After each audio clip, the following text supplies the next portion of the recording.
Bueno, volviendo a lo de las fechas, el Ajá. 15 de septiembre, Bueno. 28 fue que llegaron los La cosa pliegos está y así, sí, entonces para un 15 de septiembre de 1821, en lo que hoy día es Antigua Guatemala, en el Palacio de los Capitanes, se reúnen las principales autoridades. El capitán general, que él, una vez que se proclama la independencia, no es que él se va, él queda de poderoso, solo que ya pasa a ser gobernador político. O sea, la misma gente queda ahí, pues. ¿Ve? estirando el chicle. Sí, o sea, exactamente. O sea, no es que le vamos a dar el poder al pueblo. No, hombre, se declara independiente, pero quedan ellos. Entonces, Gabino Gainza, que era el capitán general, que era un cargo que se lo daba a la corona española, pero como ya no hay tal corona española, le dije, es el momento de zafarse y él queda como gobernador político. Y entonces las representaciones que habían allá de las demás provincias, diputaciones provinciales, alcaldías, el claustro pleno de la Universidad de San Carlos de Borromeo, la iglesia, autoridades de la iglesia católica, porque la capital del Reino de Guatemala, que reunía las 5 provincias, pues era Guatemala. Y entonces ahí era donde llegaba, se resumía lo que había que hacer en la región, ¿verdad? Como ocurre en todas las capitales, generalmente. Entonces, allá Guatemala se declara independiente y el acta lo dice clarito, varias veces, que son los deseos de esta ciudad, dice, independizarse del gobierno español. E invita a las demás provincias que hagan lo mismo. E invita que para marzo de 1822 se forme un congreso para decidir el asunto de independencia y la forma de gobernarse como región. Nos está diciendo, esa independencia fue la de Guatemala, la del 15 de septiembre. Entonces, ¿qué se hizo? Se redacta el acta de independencia, que son 18 artículos, las firman 13 personas, Valle no lo firmó porque según la Constitución de Cádiz, que fue una constitución impuesta por Francia a España, solo podían firmar las actas de independencia las personas electas por voto popular. A inicios de 1821, Valle era alcalde de Guatemala, pero renunció porque tomó un puesto que le dio el gobierno español y fue el de ministro de guerra, algo así. Entonces, como él renunció a su cargo, esa es una jugada no elegante de Valle. Generalmente no la contamos, o no se escucha. Valle ahí fregó, es decir, le jugó mal a Guatemala y a la región de Centroamérica. Se vendió, digamos, se Sí, vendió. porque él dejó su cargo para el cual lo había electo el gobierno de Guatemala y tomó un cargo de la corona española. Por eso a Valle se le critica bastante de que era un conservador, se dice, ¿verdad? Pero de a poco podríamos mencionar otros hechos que hablan de las ideas liberales de Valle. Entonces Valle por eso no firma, porque se lo prohíbe la Constitución de Cádiz. Yo creo que esto ni en Google lo encuentra, porque yo no entiendo por qué no está divulgado de esta manera. La Constitución de Cádiz decía que solo las personas electas por voto popular y quien presidiera la asamblea podía firmar la Constitución, el acta de independencia. Entonces lo firmó Gabino Gainza, lo firmó el que quedó de alcalde por Valle, ese sí la firmó, Mariano Larrabe creo que era, ese sí lo firmó, porque era el vicealcalde. Entonces Valle no, Valle fue un redactor, fue un instructor, fue un dirigente en el proceso de esa sesión de independencia, pero no firma el acta.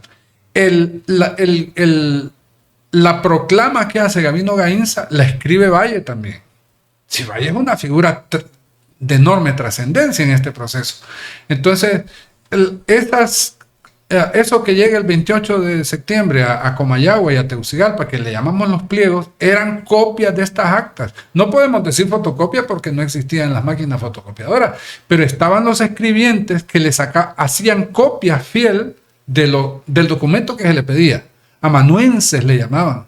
Gente que tenía bonita letra, entonces, y era rápido de escribir, hacer copias. Redactaba exactamente la nota original. Claro. Entonces las autoridades después firmaban esto.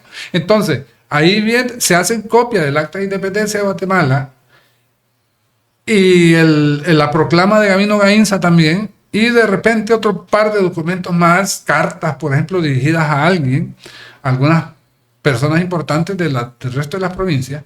Y entonces, eso es lo que llega a Comayagua y llega a Tegucigalpa.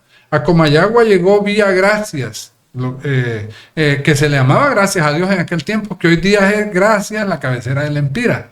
De Guatemala llega y el 22 llegan a Gracias. Y del 22 corren de nuevo los documentos y el 28 están en Comayagua. Y a Tegucigalpa llegaron vía El Salvador. Entonces el gobernador de Comayagua le llegan estos documentos y proclama la independencia de Comayagua. Y llegan a Tegucigalpa y la alcaldía mayor de Tegucigalpa proclama su independencia también. Y hacen el documento y hay que mandarle copia a las demás alcaldías. No hay registro que haya... Roatán no había nada. Entonces, algunas alcaldías de la costa norte, se dice, por ejemplo, que estas copias fueron a Danlí y allá no. Allá dijeron, somos fieles a Fernando VII, no nos independizamos. Y hoy día se hace celebración del 15 de septiembre en Danlí. Nos sabe la gente. Pero bueno, es decir, son detalles, pues, ¿verdad? Que hay que ver, pues. Total que ¿cuándo es que Honduras oficialmente se separa de España? Es el 28 de septiembre, no es el 15. Ya dijimos, el 15 fue Guatemala. Y entonces Ramón Rosa, mucho tiempo después, criticaba eso. Decía de que... El del billete de 500. El del billete de 500, que parece con Freddie Mercury. El moradito, el del moradito, el más popular, que sí, se parece bastante con Freddie Mercury. El que siempre queremos no cambiar. Se fue, ¿va? Si cambiamos el billete de 500, no fue. Y entonces Ramón Rosa, primo de Marco Aurelio Soto, decía de que era un error de los hondureños celebrar el 28 de septiembre. Híjole, entonces, ¿qué rollo? Entonces, ¿cuál va? Entonces decía él, la fecha que hay que celebrar es la del 1 de julio de 1823, porque como nos tuvimos que unir a México por la amenaza que hizo Iturbide, Agustín de Iturbide, que se había declarado emperador de México, nos invita a unirnos a México, pero era una amenaza, porque había un gran ejército que ya venía para Centroamérica. Entonces los poderosos de Centroamérica, esperando que Iturbide no les quite lo que tenía, pues, ¿verdad? Les haga conservar lo que tenía, corren a unirse a México. De hecho, Valle fue uno de los nombrados diputados y fue a México como diputado por la provincia de Honduras. También el padre Francisco Antonio de Santolaya y Márquez fue otro de los diputados que fueron allá. Y se dice que por el padre Márquez, Honduras no quedó hecho dos países, tal como es Guatemala con El Salvador. Guatemala y El Salvador eran la misma cosa. El Salvador era la alcaldía mayor de Guatemala. Era un solo país, era una sola provincia. Quedó hecho dos, ¿verdad? Se hizo dos. Entonces aquí hubiera sido la gobernación de Comayagua un país y la alcaldía mayor de Tegucigalpa otro. Pero se dice que por la lucha que hizo el padre Márquez allá en México, se mantuvo la provincia unida. Por eso es que tenemos lo que tenemos. Exacto. Es 212.400. No, ya subió, ¿verdad? En las últimas mediciones ahora se habla de 112.777 kilómetros cuadrados, pero aquí hay que hablar de tierra. Aquí y es un error de quienes enseñamos geografía en los colegios y del gobierno central. Ajá, y los mares. Y los miles de kilómetros cuadrados de mares.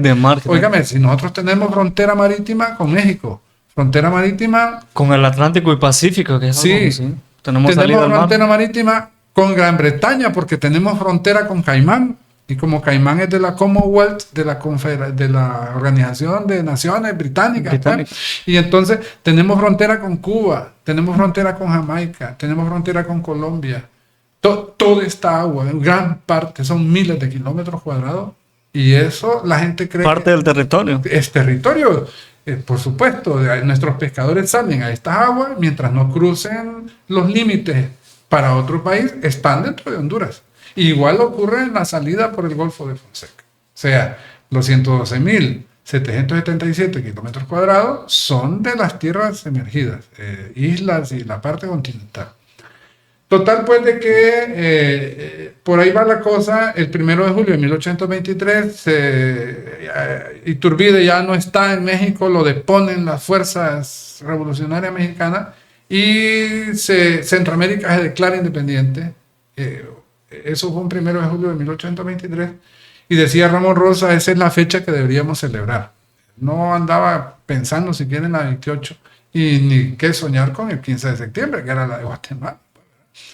Pero no sé quién se le ocurriría que celebrarla del 15 de septiembre o haya sido por desconocimiento. Más creo que por ahí viene la cosa. Y entonces a mí me toca salir a pesar de lo que estoy hablando. El 15 de septiembre ahí voy con los hipotes A marchar, a desfilar. a celebrar lo de Guatemala y la del 28 ni se menciona. Y menos la del 1 de julio.